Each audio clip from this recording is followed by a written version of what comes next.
எல்லா தமிழ் மக்களுக்கும் என்னுடைய வணக்கம். இன்றைக்கி ரொம்ப ரொம்ப ரொம்ப டேஸ்டியாக இருக்கிற தேங்காய் பால் கேசரியோட ரெசிபி தான் உங்கள் கூட ஷேர் பண்ண போகிறது. இங்கே எங்களோட எல்லாம் ஃபேவரேட்டாக இருக்கிற ஒரு ரெசிபியாக இருக்குது. எப்படி செய்யலான்னு பார்த்துட்டு வரலாம். முதல்ல குழி வார்க்கிற ஒரு கடாய்க்குள்ளே 1.5 டேபிள் ஸ்பூன் அளவுக்கு நெய் சேர்த்துருக்கு. நெய் சூடானதுக்கப்புறம் 1/4 கப் அளவுக்கு கேஷ்யூ நட்டு, 1 டீஸ்பூன் அளவுக்கு ரைசின்ஸ் ரெண்டுமே நல்லா கோல்டன் கலர் ஆகிற வரைக்கும் வறுத்து மாற்றி வச்சுக்கோங்க. மிச்சம் வந்த நெய்யில் 1/2 கப் அளவுக்கு ரவா, உப்புமாக்கல் எடுக்கிற பாம்பே ரவை தான். 1/2 கப் அளவுக்கு நல்லா கிறிஸ்பி ஆகிற வரைக்கும் தீ அட்ஜஸ்ட் பண்ணி கருகி போகாமல் வறுத்துக்கோங்க. நல்லா கிரஞ்சி ஆகிற வரைக்கும் வறுக்கணும். அதுக்கப்புறம் ஒரு பிளேட்டுக்குள்ளே மாற்றி ஆற விட்டுக்கோங்க. அதங்க ஆறட்டும். அதுக்குள்ளே அதே கடாயில் 2 கப் அளவுக்கு தேங்காய் பால். இந்த தேங்காய் பால் கட்டி கம்மியாக இருக்கிற 2ஆம் பால் தான். ஒரு மீடியம் சைஸ் தேங்காயோட பாதி தான் நான் துருவி எடுத்திருந்தேன். அதிலிருந்து 1/2 கப் அளவுக்கு தண்ணி ஊற்றி கட்டியாக இருக்கிற 1/2 கப்பு பால் நான் தனியாக மாற்றி வச்சுருக்கு. மிச்ச தேங்காயில் 2 கப் அளவு தண்ணி ஊற்றி மிக்சியில் அரிச்செடுத்த 2 கப் அளவுக்கு தேங்காய் பால் தான். கட்டி கம்மியாக இருக்கிற தேங்காய் பாலாக இப்போ ஊற்றிருக்கு. புரிஞ்சிருச்சுன்னு நினைக்கிறேன். இதுக்குள்ளே 1 டேபிள் ஸ்பூன் அளவுக்கு நெய் சேர்த்து கொதிக்க விட்டுக்கலாம். கொதிக்கும்போது தேங்காய் பாலாக இருக்கிறதுனால இடையில அந்த ஸ்பூன் வச்சுட்டு நல்லா கலக்கி விட்டுட்டே இருங்க.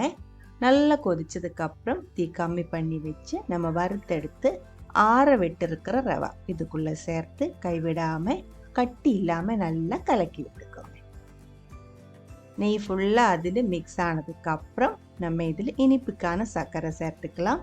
1/2 கப்பு ரவைக்கு 3/4 கப் அளவுக்கு சர்க்கரை நான் இதில் சேர்த்துருக்கு. இனிப்பு கரெக்டாக இருக்கும். தேங்காய் பால் சேர்த்துருக்கிறதுனால கொஞ்சம் சர்க்கரை அதிகமாக சேர்க்கறது நல்லது. உங்களுக்கு இனிப்பு கம்மியாக போதும் அப்படின்னா 1/2 கப் அளவுக்கு சர்க்கரை சேர்த்தாலும் போதும். சர்க்கரை நல்லா மிக்ஸ் ஆனதுக்கப்புறம் டேஸ்ட்டு பேலன்ஸ் பண்ணுறதுக்காக 2 பிஞ்சு அளவுக்கு உப்பு சேர்த்துருக்கு. உப்போட அளவு அதிகமாகாமல் பார்த்துக்கோங்க. அதுக்கப்புறம் 1.5 டீஸ்பூன் அளவுக்கு ஏலக்காய் பவுடர் கூட சேர்த்து நல்லா கலக்கி விட்டுக்கோங்க. தீ மீடியம் லோ ஃப்ளேமில் தான் வச்சுருக்கு. இது கூடவே 2 டீஸ்பூன் அளவுக்கு நெய் கூடி நான் மறுபடியும் சேர்த்து கொடுக்குறேன். மெல்ட் ஆகாத நெய் தான் 2 டீஸ்பூன் அளவுக்கு நம்ம சேர்த்துருக்கு. முன்னாடியே நம்ம ரவை வறுக்கும்போது 1.5 டேபிள் ஸ்பூன் அளவுக்கு சேர்த்துருக்கு. நம்ம இது தேங்காய் பால் ஊற்றி செய்யும்போது நெய்யோட அளவு கொஞ்சம் கம்மியாக இருந்தாலும் ஒன்றும் பிரச்சனை இல்லை. தேங்காய் பாலோட டேஸ்ட்டு நல்லா நமக்கு இதில் தெரியும். நெய் ஃபுல்லாக அதில் மிக்ஸ் ஆனதுக்கப்புறம் நம்ம வறுத்தெடுத்து வச்சுருக்கிற கேஷ்யூ நட்டு, ரைசின்ஸ் அதுவும் சேர்த்து நல்லா மிக்ஸ் பண்ணியிருக்கு. தீ ரொம்ப கம்மி பண்ணி வச்சதுக்கப்புறம் நம்ம எடுத்து வச்சுருக்கிற 1/2 கப் அளவுக்கு கட்டியாக இருக்கிற தேங்காய் பால் அது ஊற்றி நல்லா கலக்கி விட்டுக்கோங்க. தேங்காய் பால் இதில் ஃபுல்லாக மிக்ஸ் ஆகிற வரைக்கும் தீ ரொம்ப கம்மி பண்ணி வைக்கணும். ஃபுல்லாக மிக்ஸ் ஆனதுக்கப்புறம் தான் நம்ம இதில் தீ ஆஃப் பண்ணணும். ஃப்ரெஷ்ஷாக இருக்கிற தேங்காயிலிருந்து தேங்காய் பால் 1ஆம் பால், 2ஆம் பால், அதே மாதிரி 3ஆம் பால் எல்லாம் எப்படி எடுக்கிறேன் அப்படின்ற வீடியோ நம்ம அப்லோட் பண்ணியிருக்கு. உங்களுக்கு தெரியல அப்படின்னா ஒரு டைம் பார்த்துக்கோங்க. நல்லா மிக்ஸ் ஆனதுக்கப்புறம் தீ ஆஃப் பண்ணிட்டேன். இப்போ இதோட கன்சிஸ்டன்சி பாருங்கள், இந்த மாதிரி தான் இருக்குது. சூடோடே நான் இது ஒரு பவுலுக்குள்ளே ஊற்றுறேன். நீங்களும் இதே மாதிரி பவுலுக்குள்ளே ஊற்றி ஒரு ஷேப்பாக கட் பண்ணி எடுக்கிறேன் அப்படின்னா அந்த பவுலுக்குள்ளே கொஞ்சம் நெய் தடவி விட்டுக்கோங்க. அப்போ நம்ம எடுக்கிறதுக்கு ஈஸியாக இருக்கும். அதுக்கப்புறம் நம்ம ரெடி பண்ணி எடுத்து வச்சிருக்கிற தேங்காய் பால் கேசரி அதுக்குள்ளே ஊற்றி நல்லா ஆற விட்டுக்கோங்க. நல்லா ஆறினதுக்கப்புறம் நம்ம இது ஈஸியாக எடுக்க முடியும். ரொம்ப டேஸ்டியாக இருக்கிற ஒரு கேசரியோட ரெசிபி தான் இது.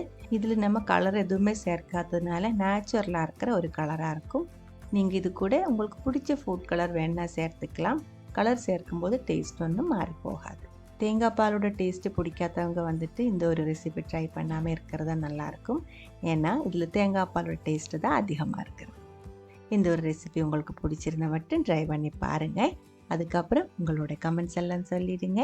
இந்த சமையல் பிடிக்கிற ஃப்ரெண்ட்ஸுக்கு மறக்காமல் ஷேர் பண்ணி விட்டுக்கோங்க. நீங்கள் இது வரைக்கும் நம்ம சேனலுக்கு கொடுத்துட்ருக்கிற சப்போர்ட்டுக்கு ரொம்ப ரொம்ப நன்றி. உடனே பார்க்கலாம் இன்னொரு ரெசிபியோட. அது வரைக்கும் வணக்கம்.